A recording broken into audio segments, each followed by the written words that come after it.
करवा चौथ माता की जय हो। एक साहूकार था जिसके 7 बेटे और एक बेटी थी। सातों भाई व बहन एक साथ बैठकर भोजन किया करते थे। एक दिन कार्तिक की कृष्ण पक्ष की चौथ का व्रत आया तो भाई बोला कि बहन आओ भोजन करें। बहन बोली कि आज करवा चौथ का व्रत है, चांद उगने पर ही खाऊंगी। तब भाइयों ने सोचा कि चांद उगने तक बहन भूखी रहेगी, तो एक भाई ने दिया जलाया, दूसरे भाई ने छलनी लेकर उसे ढका और नकली चांद दिखाकर बहन से कहने लगा कि चल चांद उग आया है, अर्घ दे ले। बहन अपनी भाभियों से कहने लगे कि चलो अर्घ दे, तो भाभियां बोली तुम्हारा चांद उगा होगा, हमारा चांद तो रात को उगेगा। बहन ने अकेले ही अर्घ दे दिया और खाना खाने लगी। पहले ही ग्रास में बाल आ गया, दूसरे ग्रास में कंकड़ आया और तीसरा ग्रास मुंह तक किया तो उसकी ससुराल से संदेशा आया कि उसका पति बहुत बीमार है, जल्दी भेजो।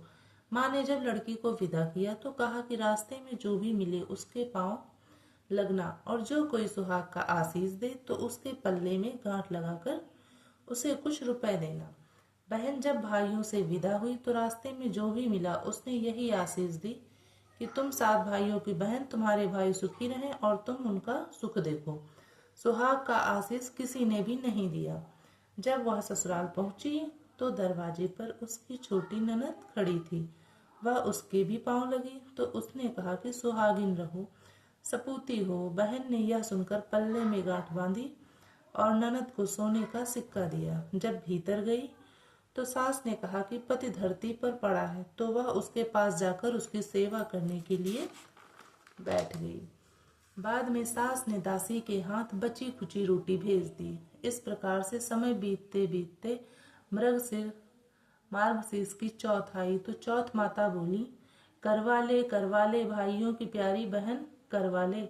लेकिन जब उसे चौथ माता नहीं दिखलाई दी तो वह बोली, हे माता, आपने मुझे उजाड़ा है तो आप ही मेरा उद्धार करोगी, आपको मेरा सुहाग देना पड़ेगा। तब उस चौथ माता ने बताया कि पौष की चौथ आएगी, वह मेरे से बड़ी है और उसे ही सब कहना, वही तुम्हारा सुहाग वापस देगी। पौष की चौथ आकर चली गई, माघ की चली गई, फागुन की चली गई, चैत्र, वैशाख, जेठ, आषाढ़ और श्रावण, भादों की भी सभी चौथ आई और यही कहकर चली गई कि आगे वाली को कहना। असौज की चौथ आई तो उसने बताया कि तुम पर कार्तिक की चौथ नाराज है, उसी ने तुम्हारा सुहाग लिया है, वही वापस कर सकती है। वही आएगी तो पांव पकड़कर विनती करना। यह बताकर वह भी चली गई। जब कार्तिक की चौथ आई तो वह गुस्से में बोली, भाइयों की प्यारी करवा ले, दिन में चांद उगानी करवा ले, व्रत खंडन करने वाली करवा ले, भूखी करवा ले। यह सुनकर वह चौथ माता को देखकर उसके पांव पकड़कर गिड़गिड़ाने लगी, हे चौथ माता, मेरा सुहाग तुम्हारे हाथों में है, आप ही मुझे सुहागिन करें। तो माता बोली, पापिन हत्यारिन, मेरे पांव पकड़कर क्यों बैठ गई? तब वह बोली कि जो मुझसे भूल हुई उसे क्षमा कर दो, अब भूल नहीं करूंगी। तो चौथ माता ने प्रसन्न होकर आंखों से काजल, नाखूनों में से मेहंदी और टीके में से रोली लेकर छोटी उंगली से उसके आदमी पर छींटा दिया तो वह उठकर बैठ गया और बोला कि आज मैं बहुत सोया। वह बोली, क्या सोए?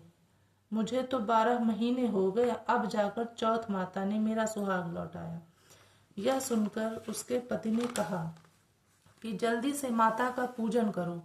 जब चौथ की कहानी सुनी, करवा का पूजन किया और प्रसाद खाकर दोनों पति पत्नी चौपड़ खेलने बैठ गए। नीचे से दासी आई, उसने दोनों को चौपड़ पासे खेलते देखा तो उसने सासू जी को जाकर बताया।